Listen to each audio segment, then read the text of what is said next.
Parliament से लेकर पंचायत तक तमाम तर मुस्लिम नुमाइंदगान और हमनवा नुमाइंदगान तय कर लें कि अगर ये बिल की वापसी नहीं हुई तो मुत्तहदा तौर पर हम हुकूमत के ऐवानों से रिजाइन। लोग ये भी कह रहे हैं कि नीतीश कुमार चाहते तो ये बिल पास नहीं होता। भाई दामन पे न कोई छीट न खंजर पे कोई दाग है, तुम कत्ल करो हो कि करामात करो हो। कलीम आजिज साहब ने तो नीतीश जी जैसे लोगों के लिए बात कही है।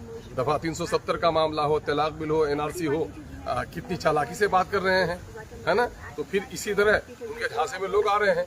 उनके वजीर और उनके मेंबर ने जिस बेशर्मी और ढटाई से इस बिल की हमायत की है, मैं समझता हूं कि बिहार के वसूल पसंद दयानतदार लोगों को उसके खिलाफ आवाज उठानी। आप इसमें मेंबर लोग जो है जितने भी इसमें जो अंदर की खराबियां उसको किस तरह दूर की जा सकती है। बेसबब जमीन पे जलजला नहीं आता, तहे खाक किसी की रूह तड़पती हो। इस सच्चाई से इनकार नहीं किया जा सकता कि इस वक्त मोदी हुकूमत औकाफ की जितनी दुश्मन है, उससे कई गुना ज्यादा दुश्मन कुछ औकाफ में बैठे हुए सरकर्दा लोग भी हैं, जिन लोगों ने खुदा के इस माल को अपने बाप की जायदाद समझकर इस्तेमाल किया है।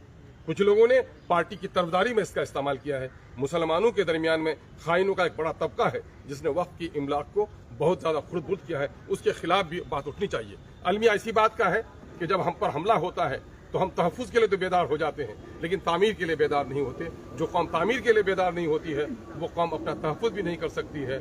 शेर के तस्वीर को बच्चा फाड़ देता है और बिल्ली से डर जाता है। ये कौम इस वक्त अपनी इस रूह से कहीं न कहीं दूर हट चुकी है। तो तमाम मिली तंजीमें नीतीश कुमार से मुलाकात करने की एक होड़ मची हुई है। जबकि अब मैं ये समझता हूँ, अब मैं हमारी मिली तंजीमों का हम उनके इज्जत वक़ार का हम ख्याल रखते हैं, उस पर कुछ नहीं कहना चाहते हैं।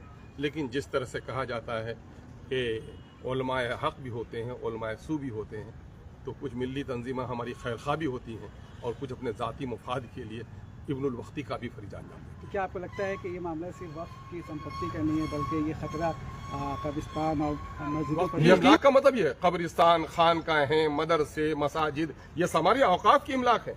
कल हमें इन मस्जिदों के बारे में सबूत देना पड़ेगा। अब तक सरकार के खाते में है लिखा हुआ, उसके नक्शे में है कब्रिस्तान की वो, और कल हमसे कलेक्टर मांगेगा कि उसके बारे में दस्तावेज लाइए, वो नहीं तो हम लाल कार्ड बनाते हैं उसका। मुश्किल हो जाएगा अपने मुर्दों को दफनाना भी, अपनी मस्जिदों को आबाद रखना, अपने मदरसों को आबाद रखना। इसलिए तो मैं कह रहा हूं ये कड़ों और मड़ों का मामला है कि अगर इस वक्त लोगों ने होश के नाखून न लिए तो मैं समझता हूं कि फिर आने वाली नस्लों का बड़ा नुकसान होगा। सिर्फ मुसलमान के लिए खिलाफ है या फिर देखिए, ये आइन के खिलाफ है, ये दस्तूर के खिलाफ है, ये रवादारी के खिलाफ है। लेकिन मौजूदा वक्त मोदी हुकूमत चुन चुन कर मुसलमानों के खिलाफ मसाइल को खड़ी करती है ताकि फिरका परस्त ज़हनों को इत्मीनान हो सके।